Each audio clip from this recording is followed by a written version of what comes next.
الحمد لله نحمده ونستعينه ونستغفره ونعوذ بالله من شرور أنفسنا ومن سيئات أعمالنا من يهده الله فلا مضل له ومن يضلل فلا هادي له وأشهد أن لا إله إلا الله وحده لا شريك له وأشهد أن محمدا عبده ورسوله يا أيها الذين آمنوا اتقوا الله حق تقاته ولا تموتن إلا وأنتم مسلمون يا أيها الناس اتقوا ربكم الذي خلقكم من نفس واحدة وخلق منها زوجها وبث منهما رجالا كثيرا ونساء واتقوا الله الذي تساءلون به والأرحام إن الله كان عليكم رقيبا يا أيها الذين آمنوا اتقوا الله وقولوا قولا سديدا يصلح لكم أعمالكم ويغفر لكم ذنوبكم ومن يطع الله ورسوله فقد فاز فوزا عظيما أما بعد فإن خير الحديث كتاب الله وخير الهدي هدي محمد صلى الله عليه وسلم وشر الأمور محدثاتها وكل محدثة بدعة وكل بدعة ضلالة وكل ضلالة في النار. قال الله تعالى: قاف والقرآن المجيد بل عجبوا أن جاءهم منذر منهم فقال الكافرون هذا شيء عجيب أإذا متنا وكنا ترابا ذلك رجع بعيد قد علمنا ما تنقص الأرض منهم وعندنا كتاب حفيظ بل كذبوا بالحق لما جاءهم فهم في أمر مريج أفلم ينظروا إلى السماء فوقهم كيف بنيناها وزيناها وما لها من فروج والأرض مددناها وألقينا فيها رواسي وأنبتنا فيها من كل زوج بهيج تبصرة وذكرى لكل عبد منيب. وقال النبي صلى الله عليه وسلم: إن أشد أمتي حبا لي أناس يكونون بعدي يود أحدهم أن لو يراني بأهله وماله. معزز حاضرین، اللہ کے رسول صلی اللہ علیہ وسلم نے ارشاد فرمایا، جیسا کہ صحیح مسلم میں ابو ہریرہ کی روایت ہے اور دوسری کتابوں میں ابو ذر غفاری رضی اللہ تعالی عنہ سے بھی مروی ہے، اللہ کے نبی صلی اللہ علیہ وسلم نے کہا کہ میری امت میں سب سے زیادہ مجھ سے محبت کرنے والے وہ لوگ ہیں جو میرے بعد ہوں گے، اور ان میں سے ایک آدمی اس بات کی آرزو کرے گا کہ وہ اپنے مال اور اولاد کو قربان کر کے اپنے مال اور اولاد کے بدلے میں وہ میرا دیدار اور میری رویت کا شرف حاصل کر لے. کہا بعد میں آنے والے وہ لوگ جو اس بات کی تمنا کریں گے کہ اگر دنیا کی ساری دولت اور دنیا اور ما فیہا میں جو کچھ پایا جاتا ہے اگر وہ سب ہمیں مل جائے اور وہ سب ہم صرف اس لیے نثار کر دیں کہ نبی اکرم صلی اللہ علیہ وسلم کا چہرہ انور دیکھ لیا جائے، آپ کی شکل کو ایک مرتبہ دیکھ لیا جائے، اس کے لیے ساری دنیا، ساری اولاد، سب کچھ قربان ہو جائے، یہ لوگ جو آرزو کریں گے وہ دنیا میں سب سے زیادہ مجھ سے محبت کرنے والے لوگ ہوں گے. تھوڑی دیر کے لیے آپ سنجیدگی کے ساتھ اپنے ضمیر سے پوچھئے کہ اگر دنیا کی یہ ساری دولت ہمارے قدموں میں اللہ رب العالمین ڈال دے، دنیا کی یہ جو اثاثے زر و جواہرات، سونے اور چاندی اور دنیا بھر کی ساری جو چیزیں پائی جاتی ہیں اگر اللہ رب العالمین ہمیں دے دے، ہمارے پاس 4 بیویاں ہوں، 10 عورتیں اور 20 اولاد ہمارے پاس ہو، بھرا پورا کنبہ ہو، وہ سب کا سب نثار کر کے صرف اللہ کے رسول صلی اللہ علیہ وسلم کی رویت آپ کو دیکھنے، آپ سے ملاقات کرنے اور آپ کی شکل دیکھ لینے کی تمنا کیا ہمارے دل میں کبھی پیدا ہوتی ہے؟ کیا ہمارا نفس ہمارا ضمیر کبھی اس بات کے لیے تیار ہوتا ہے؟ یہ ایک عجیب بات ہے کہ اگر یہ بشارت نبی صلی اللہ علیہ وسلم نے ان لوگوں کو سنائی ہے، آپ کی امت کے وہ لوگ جو بعد میں آئیں گے، جنہوں نے نبی صلی اللہ علیہ وسلم کا زمانہ نہیں پایا، جو نبی صلی اللہ علیہ وسلم کے دیدار سے محروم رہ گئے، ان کے بارے میں بشارت ہے کہ وہ دنیا کے سب سے وہ مقدس انسان ہیں جنہیں سب سے زیادہ نبی صلی اللہ علیہ وسلم سے محبت ہے۔ اب آپ کیا فرمائیں گے، کیا سوچیں گے ان اصحاب نبی کے بارے میں جنہوں نے پوری زندگی نہ صرف یہ کہ نبی کا کلمہ پڑھا، نہ صرف یہ کہ نبی کی تائید کی، نہ صرف یہ کہ اپنی پوری زندگی نبی کی نصرت و مدد کے لیے گزار دی، بلکہ انہوں نے آپ کی حفاظت کے لیے، آپ کے دین کو سربلند کرنے کے لیے، آپ کی لائی ہوئی شریعت کو سارے عالم میں پھیلانے کے لیے نہ صرف جان کی قربانی دی، بلکہ مال اور اولاد کو بھی بلا جھجک اللہ کی راہ میں قربان کرنے میں کوئی جھجک محسوس نہیں کیا۔ ان کا کیا مقام و مرتبہ ہوگا؟ انہیں اللہ رب العالمین کس شرف سے نوازے گا؟ ظاہر ہے کہ بعد کے لوگ دنیا اور ساری دولت کیوں قربان کرنا چاہ رہے ہیں؟ صرف اس لیے کہ نبی کی ایک جھلک دیکھ لیں، روئے انور پر ایک نظر پڑ جائے، نبی صلی اللہ علیہ وسلم کا چہرہ ایک بار دیکھ لیا جائے، ساری دنیا تج دی جائے تو کوئی مہنگا سودا نہیں۔ لیکن اب وہ لوگ جنہوں نے نبی کی صحبت اختیار کی، زندگی بھر آپ کے ساتھ رہے، بار بار آپ کو دیکھنے کا شرف حاصل کیا، بار بار آپ کے دین پر عمل اور آپ کے ساتھ نماز پڑھنے کا شرف حاصل کیا، غزوات میں آپ کے ساتھ رہے، جہادوں میں آپ کے ساتھ رہے، شریعت کے حکام پر عمل کرنے میں آپ کے ہمنوا بن کر کے رہے، ان کا مقام و مرتبہ ظاہر ہے کہ ہمارے تصور سے باہر ہے۔ لیکن سوال یہ ہے کہ اللہ رب العالمین نے اپنے نبی کو یہ شرف اور یہ مقام و مرتبہ کیسے دیا کہ ساری دنیا قربان کر دی جائے، جو مال و اولاد ہے سب نچھاور کر دیا جائے، مگر آرزو یہ ہے کہ ایک نظر نبی کے چہرے پر پڑ جائے، ایک مرتبہ روئے انور کو دیکھ لیا جائے؟ یہ آخر کیوں؟ وجہ اس کی یہ ہے کہ نبی صلی اللہ علیہ وسلم یہی وہ بنیادی سبب ہیں جو ہمیں جنت میں داخل کرنے کا ذریعہ ہے۔ نبی صلی اللہ علیہ وسلم کی ذات اقدس ہی وہ مقدس ذات ہے جن کے لائے ہوئے دین پر عمل کر کے ہم جنت میں داخل ہو سکتے ہیں۔ گویا کہ آپ کی ذات جنت میں داخل ہونے کا راستہ ہے، آپ کی ذات جنت میں پہنچانے کا راستہ ہے، اور جنت کا عالم یہ ہے، سہل بن سعد الساعدی کی روایت میں ہے، جیسا کہ بخاری اور مسلم نے روایت کیا ہے، اللہ کے نبی صلی اللہ علیہ وسلم نے فرمایا لموضع صوت احدکم فی الجنت خیر من الدنیا وما فیہا، جنت میں اگر کسی انسان کو ایک لاٹھی رکھنے کی جگہ مل جائے، کوڑا رکھنے کی جگہ مل جائے، تو دنیا اور دنیا کی تمام چیزوں سے زیادہ بہتر ہے، وہ دنیا کی ساری دولت سے زیادہ بہتر ہے۔ ایک لاٹھی کے برابر اگر جنت میں جگہ مل جائے، لاٹھی لمبائی 2 میٹر مان لیجئے، چوڑائی 2 انگل، زیادہ سے زیادہ 3 انگل، اس سے موٹی لاٹھی نہیں ہوتی۔ یہ لاٹھی جو 3 انگل کی موٹائی رکھتی ہے، لمبائی 2 میٹر مان لیجئے، 2 ہاتھ سے زیادہ 2 میٹر، اتنا رقبہ اگر کسی کو جنت میں ملتا ہے تو جنت کی وہ جگہ دنیا اور دنیا کی تمام چیزوں سے، دنیا کی تمام زر و جائیداد، تمام مال و جواہرات اور تمام آل اور اولاد سے وہ بہتر ہے۔ وہ جنت جس کے بارے میں اللہ کے نبی صلی اللہ علیہ وسلم نے کہا مالا عین رأت مالا عین رأت ولا اذن سمعت ولا خطر علی قلب بشر، جیسا کہ صحیح بخاری کی روایت میں ہے کہ جنت میں وہ سب کچھ ملے گا جو نہ کسی آنکھ نے دیکھا ہوگا، نہ کسی کان نے کبھی سنا ہوگا، اور نہ کسی انسان کے دل میں کبھی وہ بات کھٹکی ہوگی، کبھی تصور بھی نہیں آیا ہوگا۔ وہ ساری نعمتیں اللہ رب العالمین نے وہاں تیار کر رکھی ہے۔ وہاں تک پہنچنے کا راستہ کون ہے؟ وہاں تک پہنچانے کا ذریعہ ہمارے لیے کون ہے؟ وہ صرف محمد الرسول اللہ صلی اللہ علیہ وسلم ہے۔ آپ سے میں عرض کروں، صحیح مسلم میں اور صحیح بخاری میں ابو سعید خدری اور ابو ہریرہ رضی اللہ تعالی عنہما کی روایت ہے، اور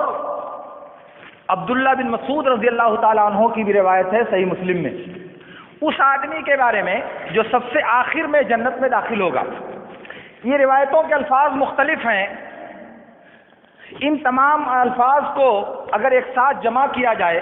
تو اس کا ایک مختصر سا ٹکڑا میں آپ کو بتانا چاہتا ہوں. حدیث تو بہت لمبی ہے لیکن اس کا ایک جز میں بتانا چاہتا ہوں. عبداللہ بن مسعود رضی اللہ تعالیٰ عنہ نے کہا کہ اللہ کے رسول صلی اللہ علیہ وسلم نے فرمایا کہ سب سے آخر میں جو آدمی جنت میں داخل ہوگا وہ پل صراط سے گزرے گا اور وہ گھسٹ گھسٹ کر اپنے پیروں کے بل چل رہا ہوگا. کبھی چلے گا کبھی ٹھہر جائے گا, کبھی آگ کی لپٹ آئے گی تو جھلس جائے گا, کبھی اجالا پائے گا تو آگے بڑھے گا اور کبھی تاریکی پائے گا تو ٹھہر جائے گا, آگے نہیں بڑھ سکے گا. پھر اس کے بعد اسی طرح کرتے کرتے وہ پل صراط کو کراس کر جائے گا, پار کر جائے گا. ادھر جب پہنچے گا تو جہنم کی طرف مڑ کر کے دیکھے گا اور کہے گا الحمدللہ الذی نجانی منک, اللہ کا شکر ہے کہ اللہ رب العالمین نے مجھے تم سے نجات دے دیا. یہ ایک لفظ ہے. دوسرا لفظ ہے کہ اللہ کے رسول صلی اللہ علیہ وسلم نے فرمایا کہ اللہ رب العالمین جب بندوں کے درمیان فیصلہ کر کے فارغ ہوگا پھر اس کے بعد جہنمیوں کو جہنم سے نکالے گا اور پھر انبیاء نکالیں گے, صالحین شفاعت کریں گے اور نکالا جائے گا یہاں تک کہ جہنم سے اس کو نکالا جائے گا جس کے دل میں مکئی کے دانے کے برابر ایمان ہوگا, جس کے دل میں گیہوں کے دانے کے برابر ایمان ہوگا, جس کے دل میں جو کے دانے کے برابر ایمان ہوگا, حتیٰ کہ آخر میں ان لوگوں کو نکالا جائے گا جن کے دل میں ذرے کے برابر ایمان پایا جائے گا. اس کے بعد جب اللہ رب العالمین فارغ ہوگا تو دیکھے گا کہ وہاں جہنم کے پاس ایک آدمی بیٹھا ہے جس کا رخ جہنم کی طرف ہے. وہ آدمی اللہ رب العالمین سے کہے گا اے اللہ تو میرا چہرہ میرا رخ جہنم سے پھیر دے, کیونکہ جہنم کی بھڑک اور اس کے شعلوں نے میرے چہرے کو اور میرے بدن کو جھلسا دیا ہے, مجھے سیاہ کر دیا ہے. تو اللہ رب العالمین اس سے کہے گا اے ابن آدم اگر میں تمہارا چہرہ وہاں سے پھیر دوں تو کیا تم مجھ سے کسی دوسری بات کا سوال نہیں کرو گے نا, کوئی دوسری چیز مجھ سے نہیں مانگو گے نا؟ اس نے کہا نہیں اللہ کے رسول میری آخری خواہش یہی ہے کہ تو میرا چہرہ جہنم سے پھیر دے. اللہ رب العالمین اس کا چہرہ جہنم سے پھیر دے گا. اس کے بعد اسی حال میں تو وہ بیٹھا رہے گا, کچھ دن گزر جائے گا, پھر آگے دیکھے گا کہ ایک خوبصورت درخت نظر آ رہا ہے, ایک خوبصورت ہرا بھرا پودا دکھائی دے رہا ہے. اس کچھ دن تک صبر کرے گا, پھر اس کے بعد اللہ رب العالمین سے دعا کرے گا, درخواست کرے گا کہ اے اللہ تعالیٰ تو مجھے اس درخت تک پہنچا دے. اللہ تعالیٰ کہے گا ابھی تم نے مجھ سے وعدہ کیا تھا, ابھی تم نے مجھ سے عہد و پیمان باندھا تھا اور اس کے باوجود تم بے وفائی کر رہے ہو, کتنے بڑے غدار ہو تم اے انسان. کہے گا اللہ تعالیٰ مجھے تو اس درخت کے نیچے پہنچا دے, اب اس کے بعد کوئی سوال تجھ سے نہیں کروں گا, اس کے بعد کوئی دوسری چیز تجھ سے نہیں مانگوں گا. حدیث کا لفظ ہے کہ اللہ تعالیٰ جانتا ہے کہ وہ دوبارہ سوال کرے گا کیونکہ اسے ایسی چیز نظر آئے گی جسے دیکھ کر وہ برداشت نہیں کر سکتا, صبر نہیں کر سکتا, اس کا صبر ٹوٹ جائے گا دیکھنے کے بعد. پھر اللہ تعالیٰ اسے اس درخت کے نیچے پہنچا دے گا, وہاں کچھ دیر تک رہے گا, درخت سے سایہ حاصل کرے گا, اس کے نیچے موجود پانی سے سیراب ہوگا. پھر اس کے کچھ دنوں کے بعد اسے ایک دوسرا درخت دکھائی دے گا جو پہلے سے زیادہ خوبصورت ہوگا. پھر وہ اللہ تعالیٰ سے دعا کرے گا کہ اے اللہ تعالیٰ تو مجھے اس درخت تک پہنچا دے. کہے گا ماغ درخت, اللہ تعالیٰ کہے گا ماغ درخت اے بن آدم کتنے بڑے غدار ہو تم, ابھی تم نے مجھ سے عہد و پیمان کیا تھا, وعدہ کیا تھا کہ دوبارہ تم مجھ سے کچھ نہیں مانگو گے, پھر دوبارہ سوال کر رہے ہو. اور اللہ تعالیٰ کو معلوم ہے کہ اس نے ایسی چیز دیکھی ہے جس کو دیکھ کر وہ صبر نہیں کر سکتا. پھر وہ اللہ رب العالمین سے عہد و پیمان باندھے گا, وعدہ کرے گا کہ اللہ رب العالمین اس درخت تک پہنچا دے, اس کے بعد پھر کچھ سے کوئی چیز نہیں مانگوں گا, پھر دوبارہ کوئی سوال نہیں کروں گا. پھر اللہ رب العالمین اسے دوسرے درخت تک پہنچائے گا, وہاں کچھ دن ٹھہرے گا, سایہ حاصل کرے گا, وہاں کے چشمے سے سیرابی حاصل کرے گا, اور کچھ دن ٹھہرنے کے بعد پھر اسے ایک تیسرا درخت دکھائی دے گا. حدیث کا لفظ ہے وہ اجمل من الاولیین, وہ تیسرا درخت پہلے دونوں درختوں سے زیادہ خوبصورت ہوگا. اس کو دیکھنے کے بعد پھر بے قرار ہو جائے گا, پھر اللہ تعالیٰ سے دعا کرے گا کہ اللہ تعالیٰ تو مجھے اس درخت تک پہنچا دے. کہا کہ تو کتنا بڑا غدار ہے، بار بار وعدہ خلافی کرتا ہے، بار بار تو اپنے کیے ہوئے وعدے کو نہیں پورا کرتا. کہے گا اللہ تعالیٰ میں نے وہ درخت دیکھا ہے، اب اگر تو مجھے وہاں تک پہنچا دے تو اب دوبارہ تجھ سے کوئی سوال نہیں کروں گا، اب کسی چیز کا مطالبہ آگے تجھ سے نہیں کروں گا. پھر اللہ رب العالمین اس سے عہد و پیمان باندھے گا، وعدہ لے گا، اس سے معاہدہ کرے گا کہ اب آئندہ کوئی چیز نہیں مانگو گے. پھر اللہ رب العالمین اسے تیسرے درخت تک پہنچا دے گا. یہ درخت جنت کے دروازے سے بہت قریب ہوگا. وہاں سے جنت کا دروازہ جب کھلے گا تو جنتیوں کی جو نعمتیں، ان کی جو آسائشیں اور ان کے جو آرام ہے وہ دیکھے گا اپنی نظر سے. دیکھنے کے بعد پھر بے قابو ہوگا، کچھ دن تک ٹھہرا رہے گا اس تیسرے درخت کے نیچے اور جنت کے دروازے سے جنت کے احوال کا مشاہدہ کرتا رہے گا. پھر اس کا صبر کھو جائے گا. پھر وہ اللہ رب العالمین سے دعا کرے گا، اے اللہ تو مجھے جنت میں داخل کر دے. کہا کتنا بڑا بے وفا انسان تو ہے، بار بار بدعہدی کرتا ہے، بار بار وعدہ کرتا، بار بار تو وعدہ توڑتا ہے.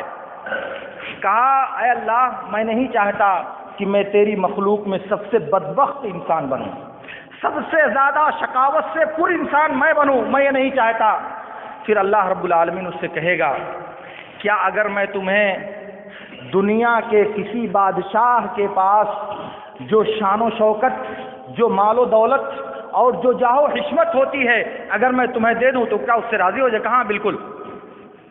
بالکل راضی ہو جاؤں گا. تو اللہ رب العالمین اسے کہے گا جاؤ جنت میں. وہ آدمی جنت میں جائے گا، پھر واپس آ جائے گا. کہا اللہ تعالیٰ جنت میں جگہ نہیں ہو تو بھری ہوئی ہے، جنت بھر چکی ہے، اس میں جگہ ہی نہیں ہے، میں کیا کروں؟ تو اللہ رب العالمین کہے گا کہ جا تو جنت میں اور تجھے میں اتنا دیتا ہوں جتنا پوری دنیا میں جو موجود تھا، پوری دنیا کے برابر میں تجھے دیتا ہوں، جا تو جنت میں. وہ آدمی کہے گا تستہزئ بی وانت رب العالمین، اے اللہ تو رب العالمین ہو کر میرا مذاق اڑاتا ہے، میرا استہزاء کرتا ہے تو، حالانکہ تو رب العالمین ہے. اللہ رب العالمین کہے گا یا ابن آدم لا استہزئ بک ولکنی علی ما اشاء قادر. کہا میں مذاق نہیں کرتا، میں تیرا استہزاء نہیں کرتا، لیکن تم کو بتانا چاہتا ہوں کہ میں جو بات چاہوں مجھے اس پر قدرت حاصل ہے، میں جو فیصلہ کرنا چاہوں مجھے اس پر دسترس حاصل ہے، میں یہ جو بات کہہ رہا ہوں میں اس پر قادر ہوں، تو جا. اور اس کے بعد وہ جنت میں داخل ہوگا. اس سے کہا جائے گا آرزو کرو، وہ آرزو کرے گا، اور آرزو کرو، پھر آرزو کرے گا، یہاں تک کہ اس کی آرزویں ختم ہو جائیں گی، ساری تمنائیں دم توڑ دم یعنی پوری ہو جائیں گی. اس کے بعد اللہ رب العالمین کہے گا تمہارے لیے اتنا ہے اور اسی کے مثل دوسرا ہے. یہ ابو ہریرہ کی روایت میں ہے. ابو سعید خدری کہتے ہیں کہ میں نے اللہ کے رسول سے سنا ہے کہ تمہارے لیے اتنا ہے اور اس کے 10 گنا زیادہ تمہارے لیے. گویا کہ اسے اتنا زیادہ اللہ رب العالمین نے دیا ہے کہ جو دنیا کے، پوری دنیا کی، دنیا میں شرق سے لے کر شمال، شرق سے لے کر غرب تک اور اتر سے لے کر دکن تک، پورا دنیا آدم سے لے کر قیامت تک جو وجود پذیر ہوئی ہے، کہا کہ اتنا اور اس کے 10 گنا میں تم کو دے رہا ہوں. یہ اس جنت میں ملے گا جس کے ذریعہ اور سبب اللہ کے نبی صلی اللہ علیہ وسلم ہمارے لیے ہیں. اور پھر یہ اس انسان کا حال ہے جو سب سے آخر میں جنت میں جا رہا ہے، جو 40 سال تک تقریباً جہنم کی آگ میں جھلس کر آ رہا ہے، سزا پانے کے بعد آ رہا ہے، اس کو اللہ رب العالمین نے اتنا زیادہ دیا ہے. اب آپ بتائیں کہ اللہ کے نبی صلی اللہ علیہ وسلم کی محبت کسی مومن آدمی کے دل میں کیوں نہیں ہونی چاہیے؟ کسی مومن انسان کے دل میں آپ کی رویت کی طلب کیوں نہیں ہونی چاہیے؟ کسی مومن انسان کے قلب کو نبی کے دیدار کے لیے مضطرب کیوں نہیں ہونا چاہیے؟ آخر وہ نبی وہی وسیلہ، وہی نبی وہی ذریعہ ہیں ہمیں اللہ رب العالمین کی جنت تک پہنچانے کا.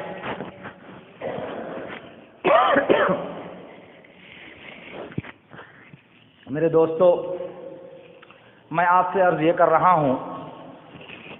کہ اللہ کے نبی صلی اللہ علیہ وسلم نے اس بات کی خبر دیا ہے کہ میرے بعد اس امت میں کچھ لوگ پیدا ہوں گے اور وہ ایسے لوگ ہوں گے جو نبی کی رویت اور نبی کے دیدار سے محروم لوگ ہوں گے، لیکن ان کی آرزو یہ ہوگی کاش ہم دنیا اور دنیا کی تمام چیزیں قربان کر دیتے، کاش ہم اپنے گھر والوں کو، اپنے اہل و عیال کو، سب کو قربان کر دیتے، مگر بدلے میں اللہ رب العالمین ہمیں نبی کے دیدار سے مشرف کر دیتا، نبی کے دیدار کا شرف اللہ رب العالمین ہمیں عطا کر دیتا۔ یہ بعد میں آنے والے انسان آرزو کریں گے، اور جو یہ آرزو کریں گے وہ دنیا میں سب سے زیادہ نبی سے محبت کرنے والے ہوں گے۔ یہ ایک معیار ہے جو عملی اعتبار سے ہٹ کر، وہ جو ان کنتم تحبون اللہ فاتبعونی، وہ عمل کا جو معیار اللہ رب العالمین نے دیا ہے، اس کے علاوہ یہ ایک دوسرا ترازو بھی ہے اللہ کے رسول کی محبت کو پرکھنے کے لیے۔ وہ جھنڈیاں، وہ بینر اور وہ جھنڈے، وہ کمکمے، وہ باجے اور ساز، وہ جمگھٹ، وہ جمگھٹے جو آپ لے کر کے چوراہوں پر آتے ہو اور سینہ ٹھوک کر کہتے ہو کہ ہمیں اللہ کے نبی صلی اللہ علیہ وسلم سے محبت ہے، کیا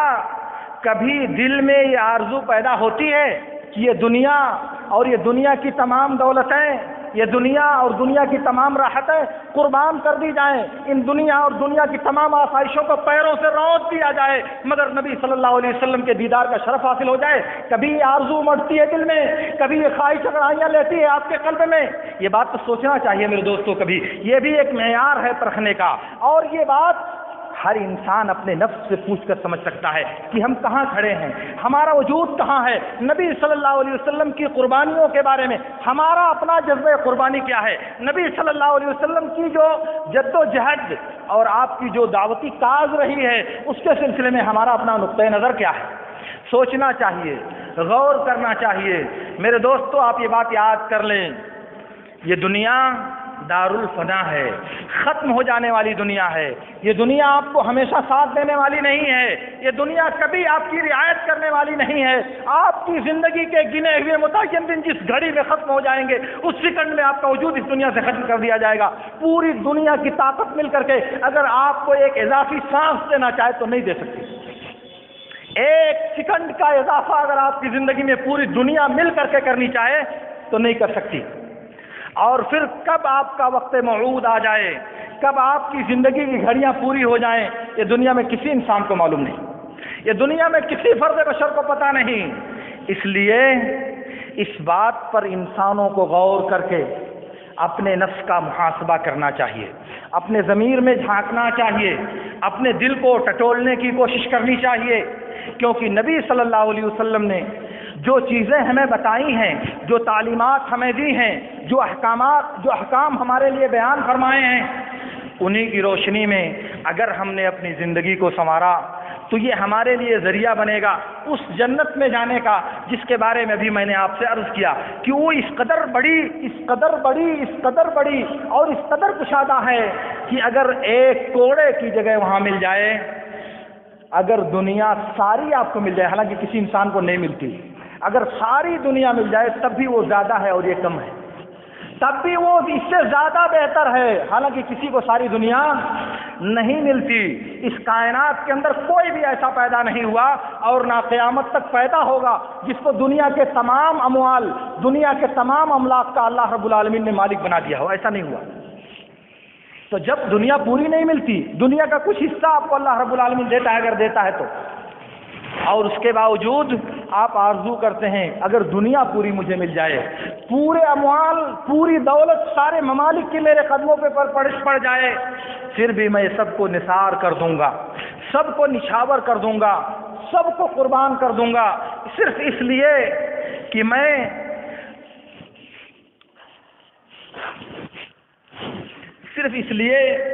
میں اپنے نبی صلی اللہ علیہ وسلم کا دیدار کر سکوں، میں اپنے محبوب کی شکل ایک مرتبہ دیکھ لوں،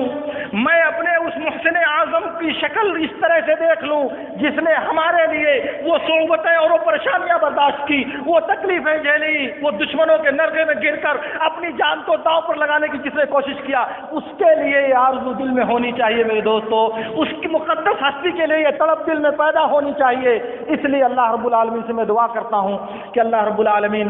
ہمارے ایمان میں وہ پختگی